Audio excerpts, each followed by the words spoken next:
In stop traffic, held up by a passing train, or just waiting at a traffic light, the Mercedes-Benz brake hold function is a convenient way to keep you safely stopped without having to keep your foot on the pedal the whole time.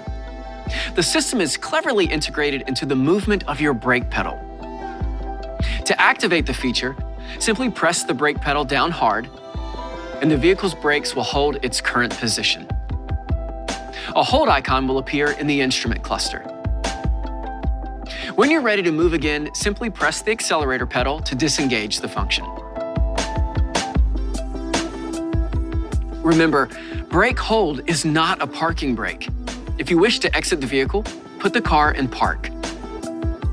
With the brake hold function, the stop in your stop and go just got a little bit easier.